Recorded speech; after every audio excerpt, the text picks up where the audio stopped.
کہ ایک نوجوان بغیر سودی نظام کے کامیاب بزنس مین کیسے بن سکتا ہے؟ کوئی سودی نظام نہ ہو، بس حلال روزی سے، حلال جو ہے مال سے وہ کیسے کامیاب تاجر بن سکتا ہے شیخ؟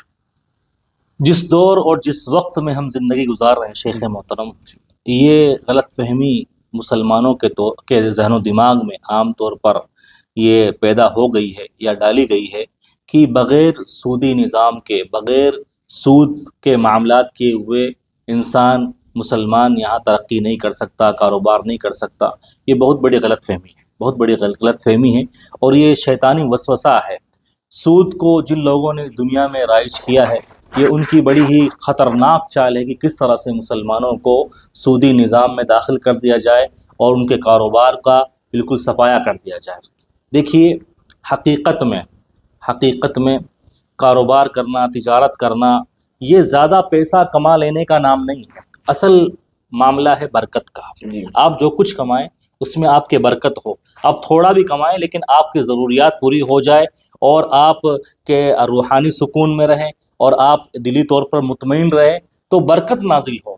سود میں کیا ہوتا ہے؟ ظاہری طور پر منافع نظر آتا ہے لیکن حقیقت میں وہ منافع نہیں ہوتا ہے، بے برکتی داخل ہو جاتی ہے اور انسان کی زندگی سے برکت ختم، سکون ختم، اطمینان ختم، اور انسان ہمیشہ گڈھے میں چلا جاتا ہے۔ تو سود نام ہے ظلم کا، سود نام ہے دھوکے کا، اور سود کے اندر جو بیچارہ غریب ہوتا ہے اس کو ستایا جاتا ہے، اور جو کیا بولتے ہیں، جو سود دینے والے ہیں وہ ان کی غریبی کا، ان کی مجبوری کا فائدہ اٹھاتے ہیں۔ تو اصل میں کیا ہے؟ سودی کاروبار کیے بغیر جو لین دین ہوتا ہے، جو تجارت ہوتی ہے، اسی میں برکت ہوتی ہے اور اسی میں کامیابی ہوتی ہے۔ اللہ کے رسول صلی اللہ علیہ وسلم نے جو کاروبار کیا، جو تجارت کی، وہ بغیر سودی کاروبار تھا، سود سے کوئی تعلق نہیں تھا۔ صحابہ کرام بھی بڑے بڑے بزنس مین بنے تو انہوں نے سود کو چھوڑ کر کاروبار کیا اور اس میں بھی اللہ تعالیٰ نے برکت عطا فرمائی۔ ایک مسلمان کا یہ عقیدہ ہونا چاہیے کہ مال دینے والا، کاروبار دینے والا، روزی دینے والا وہ اللہ کی ذات ہے، اور اس میں ہم رزاق کو بھول کر یا روزی دینے والے کی احکامات کی خلاف ورزی کر کے ہم مال کمائیں گے اور اس میں ترقی کر جائیں گے تو ایسا ممکن نہیں ہے۔ اللہ تعالیٰ نے قرآن مجید کے اندر کھلے الفاظ میں سود کی حرمت کے لیے یا سود کھانے والوں کے لیے جو دھمکیاں اللہ تعالیٰ نے بیان فرمائی ہیں، اگر ایک مسلمان اس کو صحیح معنوں میں سمجھ جائے تو کبھی سود کے قریب نہ جائے۔ اللہ تعالیٰ نے بیان فرمایا کہ اللہ تعالیٰ سود کو مٹا کر رہے گا، اللہ تعالیٰ یمحق اللہ الربا، اللہ سود کو مٹا کر رہے گا۔ مطلب یہ ہے کہ سودی کاروبار میں کبھی بھی برکت نہیں ہو سکتی۔ وما آتیتم من ربا لیربو فی اموال الناس، تم جو کچھ سودی معاملات کرتے ہو تاکہ تمہارا مال بڑھ جائے، وہ حقیقت میں مال بڑھتا نہیں ہے بلکہ اس میں خسارہ ہی خسارہ ہے۔ تو اصل کامیابی اور اصل ترقی بغیر سودی لین دین کیے ہوئے کاروبار کرنے میں ہی ہے، اور اسلام کا بتایا ہوا طریقہ یہی ہے، اور وہی تاجر کامیاب ہے، وہی تجارت برکت والی ہے جس میں سود کا شائبہ بھی نہ ہو۔ بسم اللہ الرحمن الرحیم، الحمد للہ رب العالمین، والصلاة والسلام علی سید الانبیاء والمرسلین وعلی آلہ واصحابہ اجمعین ومن تبعهم بإحسان الی یوم الدین۔ محترم سامعین، آج ذرعی جمعیت اہل حدیث اور اصحاب صفہ گروپ کی جانب سے فضیلت الشیخ شعیب مدنی صاحب حفظہ اللہ، جو کہ داعی مبلغ ہیں مکرانہ راجستھان کے، آج آپ کے روبرو ہیں۔ شیخ محترم کسی تعارف کا محتاج نہیں ہے، اور شیخ محترم یہاں پر تشریف لائے الحمدللہ، اور آپ نے وقت دیا کہ ہم حلال و حرام کے تعلق سے شیخ محترم سے جانیں کہ کون سی چیزیں ہیں جو حرام ہیں لیکن لوگ ان کو حلال سمجھتے ہیں، یا معاشرے میں کون کون سی چیزیں ہیں جو رائج ہے اور لوگ اس سے بچتے نہیں ہیں، اور کاروبار کے تعلق سے کچھ باتیں بھی شیخ محترم سے جانیں گے۔ تو شیخ محترم اصحاب صفہ گروپ کی جانب سے ہم آپ کا خیر مقدم کرتے ہیں۔ فضیلت الشیخ شعیب مدنی صاحب حفظہ اللہ، شیخ آپ سے سب سے پہلا سوال یہ ہے کہ بزنس کرنا، مال کمانا، یہ کب عبادت بن سکتا ہے؟ چونکہ بہت سے لوگ جو ہے کاروبار کرتے ہیں لیکن ان کا کاروبار ہی ہوتا ہے، وہ ان کا کمانا اور دن بھر باہر رہنا یہ نیکی کے اس میں نہیں آ پاتا ہے. صرف دنیاوی اعتبار سے ان کے لیے فائدہ مند ثابت ہوتا ہے لیکن اخروی اعتبار سے فائدہ نہیں ہوتا ہے. تو آخر کیا طریقہ ہے کہ ہم تجارت کو عبادت بنا رہے ہیں شیخ محترم؟ السلام علیکم ورحمۃ اللہ وبرکاتہ. وعلیکم السلام. بسم اللہ الرحمن الرحیم. الحمد للہ رب العالمین والصلاة والسلام علی اشرف الانبیاء والمرسلین نبینا محمد وعلی آلہ واصحابہ اجمعین. اما بعد. ضلعی جمعیت اہل حدیث بیجاپور کے تحت چلنے والے ایک دعوتی شعبے اصحاب الصفہ کے تحت یہ پروگرام منعقد کیا جا رہا ہے. میں ممنون و مشکور ہوں اس گروپ کے ذمہ داران کا کہ انہوں نے مجھے یہ موقع عنایت فرمایا. اللہ تعالیٰ ان کی اس محنت کو قبول فرمائے اور جو کچھ دعوتی کام اس پلیٹ فارم سے اس اسٹیج سے ہو رہا ہے اللہ تعالیٰ اس کام کو ان کے لیے صدقہ جاریہ بنائے. آمین. چونکہ سوالات جیسا کہ شیخ محترم نے اشارہ کیا ہے حلال و حرام اور بزنس اور کاروبار کے تعلق سے ہے، اور سب سے پہلا سوال شیخ محترم نے کیا ہے اور بڑا ہی اہم سوال ہے جس کا تعلق کاروبار، بزنس اور تجارت سے ہے. اسلام کاروبار کرنے، تجارت کرنے پر ابھارتا ہے، اور روزی روٹی کا مسئلہ یہ انسان کی زندگی کا ایک انتہائی اہم ترین مسئلہ ہے. جب تک روزی روٹی کا مسئلہ حل نہ ہو ایک مسلمان کامل طور پر اسلام کو صحیح سے انجام نہیں دے سکتا یا اسلامی تعلیمات پر عمل نہیں کر سکتا. کاروبار کرنا، بزنس کرنا، لین دین کرنا اور روزی روٹی کمانا، اس کے لیے محنت کرنا ایک ایسی چیز ہے جس پر اسلام نے ابھارا ہے.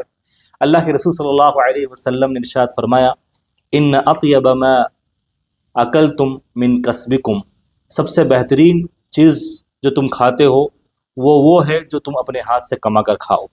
تو روزی روٹی، کاروبار، تجارت کے اندر اسلام نے کہا کہ یہ چیزیں حلال ہے، جائز ہے اور درست ہے. احل اللہ البیع، اللہ تعالیٰ نے کاروبار کرنے کو، خرید و فروخت کرنے کو حلال قرار دیا ہے. کاروبار سب کرتے ہیں، بزنس سب کرتے ہیں، تجارت سب کرتے ہیں، لیکن ایک مسلمان کے لیے فائدہ مند چیز وہ ہے کہ اس کا کاروبار عبادت بن جائے، اس کا کاروبار اس کے لیے آخرت کمانے کا ذریعہ بن جائے. اور اسی سوچ اور اسی فکر کے ساتھ صحابہ کرام بھی تجارت کیا کرتے تھے. اللہ کے نبی صلی اللہ علیہ وسلم نے بھی ایسی ہی تجارت کی ہے اور ایسی ہی تجارت پر ابھارا ہے. تجارت کو اگر عبادت بنانا ہے تو سب سے پہلے انسان کی نیت اچھی ہو. نیت یہ ہو کہ میں جو کچھ کماؤں گا اس کے ذریعہ مجھے میرے رب کو راضی کرنا ہے، اس مال کے ذریعہ مجھے آخرت میں گھر بنانا ہے، جنت کا مستحق بنانا ہے. اگر نیت یہ ہو کمانے سے پہلے تو انشاءاللہ وہ تجارت عبادت بن جائے گی. اسی طرح سے تجارت اس وقت عبادت ہوتی ہے جب حلال کمائی کی نیت ہو، کوشش حلال کمائی کی ہو، حرام سے بچے. حرام کے بہت سارے وسائل اور چیزیں اور شکلیں اور قسمیں آج مارکیٹ میں رائج ہے، مسلمان ان سے بچنے کی کوشش نہیں کرتا. اللہ کے رسول صلی اللہ علیہ وسلم کی حدیث بالکل اس وقت پر بالکل چسپاں ہوتی ہے کہ آپ نے بیان فرمایا یاتی علی الناس زمان، ایک وقت ایسا آئے گا قیامت کے قریب کہ انسان پرواہ نہیں کرے گا جو کچھ کما رہا ہے وہ حلال ہے یا حرام ہے. تو ایک مسلمان تجارت میں اگر حلال کی کوشش کرے، کوشش یہ ہو کہ مجھے حرام کے پاس نہیں جانا ہے، اور حلال یہ بہت زیادہ اللہ تعالیٰ نے رکھے ہیں، حرام لمیٹیڈ ہے لیکن جو حلال ہے وہ ان لمیٹیڈ ہے. لیکن پھر بھی ایک مسلمان حرام کی طرف زیادہ بھاگتا ہے اور حلال کو چھوڑ دیتا ہے. تو اگر کوئی بھی کمانے والا، بزنس کرنے والا حلال کی کوشش کرے گا اور حلال کے لیے محنت کرے گا تو اس کا یہ محنت کرنا اور کاروبار کرنا اس کے لیے عبادت بن جائے گا. اسی طرح سے بزنس، کاروبار، تجارت اس وقت عبادت ہوتا ہے جب کمانے والا، بزنس کرنے والا اس نیت کے ساتھ کہ مجھے اس مال کا حق بھی ادا کرنا ہے. مال کا حق ہے، دیکھیے جو کچھ مال انسان کو حاصل ہوتا ہے وہ اس کا حقیقی معنوں میں وہ مالک نہیں ہے، وہ بطور امانت اللہ نے دیا ہے. مال کا اصلی مالک تو اللہ ہے. اللہ نے بیان فرمایا قرآن مجید کے اندر وَآتُوهُم مِّن مَّالِ اللَّهِ الَّذِي آتَاكُمْ، اور جو مال اللہ نے تمہیں دیا ہے اس میں سے غریبوں کا حق ادا کر دو. تو اگر مال کا حق ادا کر دیا جائے زکوٰۃ کی شکل میں، صدقات و خیرات کی شکل میں اور تبرعات کی شکل میں، تو وہ مال خرچ کرنا اور جو مال حاصل ہوا ہے تجارت کے ذریعہ وہ تجارت کرنا یہ انسان کے لیے عبادت بن جاتا ہے۔ دیکھیے مال کے تعلق سے اسلام نے جو نظریہ اور کانسیپٹ دیا ہے، پہلا نظریہ تو یہ دیا ہے کہ مال اس دنیاوی زندگی کی بہت بڑی نعمت ہے، بہت بڑی نعمت ہے، اور مال کے ذریعہ انسان کی زندگی میں خوبصورتی ہے، ڈیکوریشن ہے، زینت ہے۔ مال نہ ہو تو انسان کی زندگی میں خوشی نہیں آ سکتی، اس کی زندگی میں خوبصورتی نہیں آ سکتی۔ اللہ نے بیان فرمایا انما کہ جان لو کہ تمہارا مال اور تمہاری اولاد تمہارے لیے زینت ہے اس دنیا کی۔ اور دوسرا جو کانسیپٹ دیا ہے مال کے بارے میں یہ بھی دیا ہے کہ وَاعْلَمُوا أَنَّمَا أَمْوَالَكُمْ وَأَوْلَادُكُمْ فِتْنَةٌ، لوگوں جان لو کہ تمہارا مال یہ تمہاری آزمائش کا ذریعہ بھی ہے۔ تو مال جہاں نعمت ہے وہاں آزمائش کا ذریعہ بھی بن جاتا ہے جب انسان مال کو مقصد سمجھ بیٹھے۔ مال اس وقت عبادت ہے، مال کمانا تجارت کرنا، جب انسان اس کو مقصد نہ بنائے بلکہ اس کو ضرورت سمجھے، اور مال آنے کے بعد انسان غریبوں کو نہ بھولے اور اس کے اندر کبر نہ ہو اور تکبر کا شکار نہ ہو، تو وہ مال حاصل کرنا، وہ کمانا اس کے لیے بات بن جاتا ہے۔ جزاک اللہ خیر شیخ۔ تو محترم حاضرین، شیخ محترم نے چند باتیں وضاحت فرمائی۔ حلال مال، نمبر ایک حلال مال ہو کہ عبادت تجارت، یا تجارت یا عبادت کیسے بن سکتی ہے، اس کے تعلق سے شیخ نے بتایا کہ آپ کی تجارت عبادت اس وقت بن جائے گی جب نیت صاف ہو۔ دوسرا عمل کہا کہ حلال روزی ہو۔ تیسرا یہ کہ حق ادا کیا جائے مال کا۔ یہ شیخ محترم نے کچھ وضاحتیں فرمائی ہیں۔ محترم حاضرین، ہمیں چاہیے کہ ہم انہیں اپنائیں۔ شیخ محترم اللہ آپ کو جزائے خیر دے۔ دوسرا سوال یہ ہے کہ ایک نوجوان بغیر سودی نظام کے کامیاب بزنس مین کیسے بن سکتا ہے؟ کوئی سودی نظام نہ ہو، بس حلال روزی سے، حلال جو ہے مال سے، وہ کیسے کامیاب تاجر بن سکتا ہے شیخ؟ جس دور اور جس وقت میں ہم زندگی گزار رہے ہیں شیخ محترم، یہ غلط فہمی مسلمانوں کے ذہن و دماغ میں عام طور پر یہ پیدا ہو گئی ہے یا ڈالی گئی ہے کہ بغیر سودی نظام کے، بغیر سود کے معاملات کیے ہوئے انسان مسلمان یہاں ترقی نہیں کر سکتا، کاروبار نہیں کر سکتا۔ یہ بہت بڑی غلط فہمی ہے، بہت بڑی غلط فہمی ہے، اور یہ شیطانی وسوسہ ہے۔ سود کو جن لوگوں نے دنیا میں رائج کیا ہے، یہ ان کی بڑی ہی خطرناک چال ہے کہ کس طرح سے مسلمانوں کو سودی نظام میں داخل کر دیا جائے اور ان کے کاروبار کا بالکل صفایا کر دیا جائے۔ دیکھیے حقیقت میں کاروبار کرنا، تجارت کرنا، یہ زیادہ پیسہ کما لینے کا نام نہیں ہے، اصل معاملہ ہے برکت کا۔ آپ جو کچھ کمائیں اس میں آپ کے برکت ہو، آپ تھوڑا بھی کمائیں لیکن آپ کی ضروریات پوری ہو جائے اور آپ کے روحانی سکون میں رہیں اور آپ دلی طور پر مطمئن رہے تو برکت نازل ہو۔ سود میں کیا ہوتا ہے، ظاہری طور پر منافع نظر آتا ہے لیکن حقیقت میں وہ منافع نہیں ہوتا ہے، بے برکتی داخل ہو جاتی ہے اور انسان کی زندگی سے برکت ختم، سکون ختم، اطمینان ختم، اور انسان ہمیشہ گڈھے میں چلا جاتا ہے۔ تو سود نام ہے ظلم کا، سود نام ہے دھوکے کا، اور سود کے اندر جو بیچارہ غریب ہوتا ہے اس کو ستایا جاتا ہے، اور جو کیا بولتے ہیں جو سود دینے والے ہیں وہ ان کی غریبی کا، ان کی مجبوری کا فائدہ اٹھاتے ہیں۔ تو اصل میں کیا ہے، سودی کاروبار کیے بغیر جو لین دین ہوتا ہے، جو تجارت ہوتی ہے، اسی میں برکت ہوتی ہے اور اسی میں کامیابی ہوتی ہے۔ اللہ کے رسول صلی اللہ علیہ وسلم نے جو کاروبار کیا، جو تجارت کی، وہ بغیر سودی کاروبار تھا، سود سے کوئی تعلق نہیں تھا۔ صحابہ کرام بھی بڑے بڑے بزنس مین بنے تو انہوں نے سود کو چھوڑ کر کاروبار کیا اور اس میں بھی اللہ تعالیٰ نے برکت عطا فرمائی۔ ایک مسلمان کا یہ عقیدہ ہونا چاہیے کہ مال دینے والا، کاروبار دینے والا، روزی دینے والا وہ اللہ کی ذات ہے، اور اس میں ہم رزاق کو بھول کر یا روزی دینے والے کی احکامات کی خلاف ورزی کر کے ہم مال کمائیں گے اور اس میں ترقی کر جائیں گے تو ایسا ممکن نہیں ہے۔ اللہ تعالیٰ نے قرآن مجید کے اندر کھلے الفاظ میں سود کی حرمت کے لیے یا سود کھانے والوں کے لیے جو دھمکیاں اللہ تعالیٰ نے بیان فرمائی ہیں، اگر ایک مسلمان اس کو صحیح معنوں میں سمجھ جائے تو کبھی سود کے قریب نہ جائے۔ اللہ تعالیٰ نے بیان فرمایا کہ اللہ تعالیٰ سود کو مٹا کر رہے گا، اللہ تعالیٰ یمحق اللہ الربا، اللہ سود کو مٹا کر رہے گا۔ مطلب یہ ہے کہ سودی کاروبار میں کبھی بھی برکت نہیں ہو سکتی۔ وما آتیتم من ربا لیربو فی اموال الناس، تم جو کچھ سودی معاملات کرتے ہو تاکہ تمہارا مال بڑھ جائے، وہ حقیقت میں مال بڑھتا نہیں ہے بلکہ اس میں خسارہ ہی خسارہ ہے۔ تو اصل کامیابی اور اصل ترقی بغیر سودی لین دین کیے ہوئے کاروبار کرنے میں ہی ہے، اور اسلام کا بتایا ہوا طریقہ یہی ہے، اور وہی تاجر کامیاب ہے، وہی تجارت برکت والی ہے جس میں سود کا شائبہ بھی نہ ہو۔ جزاک اللہ شیخ محترم۔